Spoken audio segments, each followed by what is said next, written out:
O governo adiou pela segunda vez o anúncio da mudança na meta fiscal. Com a corda no pescoço e sem conseguir fechar as contas, a expectativa é que a equipe econômica aumente o déficit este ano, que já é, vamos ver bem, de 139 bilhões de reais.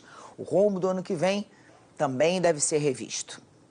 Vou falar sobre isso com Murilo Salviano, ao vivo em Brasília. Murilo, boa noite para você.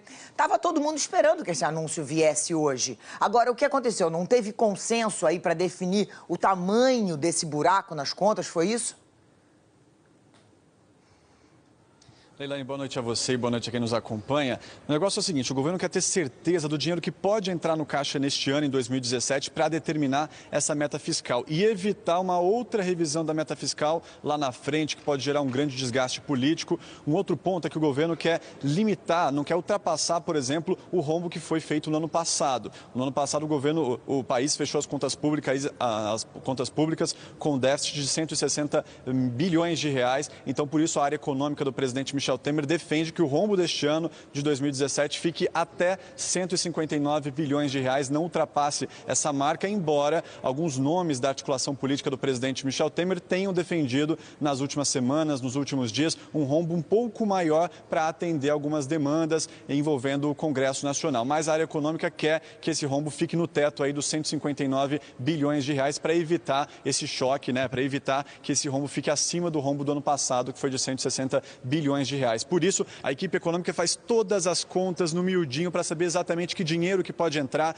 Estão aí em análise, por exemplo, algumas medidas, como aumentar e ampliar aquele pacote de concessões, de privatizações, envolvendo, por exemplo, aeroportos, Santos Dumont, Galeão. Vamos colocar também em perspectiva, Leilani, nas últimas semanas, o próprio ministro dos Transportes, Maurício Quintela, chegou a dizer que o governo estava estudando um leilão aí de cerca de 19 aeroportos. Então, o governo quer adiantar algumas dessas medidas para já colocar dinheiro no caixa de 2017. Mas para isso tem que fazer as contas, tem que ter certeza de que esse dinheiro pode entrar. O que pode também ser incluído nesse pacote aí dos leilões são hidrelétricas. Então tudo isso está sendo analisado pelo governo. O governo também já está preocupado com a meta do ano que vem, com o déficit do ano que vem, em 2018. Por isso também faz os cálculos para saber exatamente quais as receitas futuras do próximo ano para revisar a meta de 2018, que está estipulada atualmente num rombo de 129 bilhões de reais. Esse número também pode aumentar, junto com esse anúncio da revisão da meta fiscal de 2017, pode ser incluído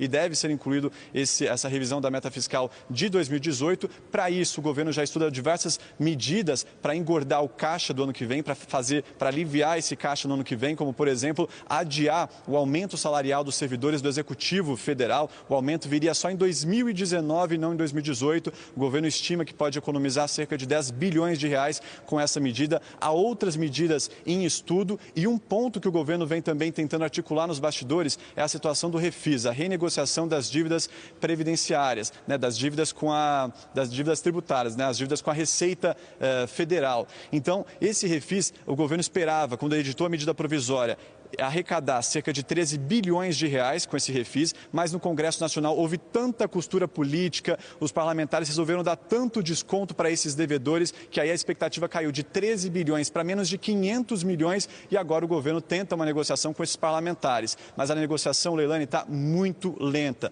Ontem mesmo eu conversei com diversos parlamentares, existe um grupo pequeno de parlamentares, senadores, deputados, que fazem parte dessa negociação junto com técnicos da Receita. Havia a expectativa de uma reunião hoje para determinar essas alíquotas, esses descontos envolvendo o refis, mas muitos parlamentares diziam para mim, não vou para Brasília amanhã não. Estamos aguardando aí uma decisão, uma análise dos técnicos da Receita Federal e ao longo da semana a gente vai analisar. O governo tinha pressa, tanto é que na semana passada envolveu o presidente da Câmara, o presidente do Senado nessas negociações, mas essa situação do refis anda em marcha lenta. A repórter Marina Francischini preparou para a gente uma reportagem sobre como é que está essa situação do refis lá no Congresso Nacional. Vamos ver.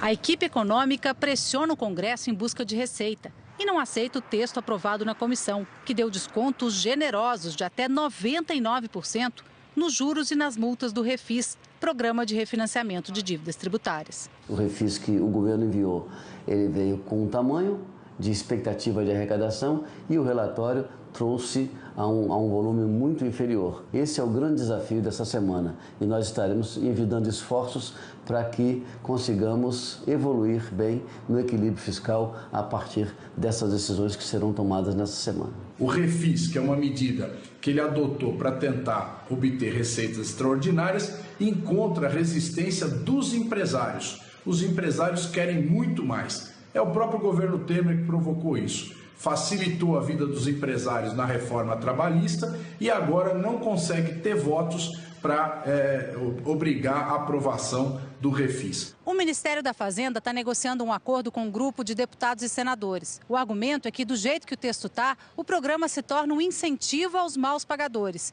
E o governo arrecada apenas 420 milhões de reais. A expectativa inicial era de 13 bilhões.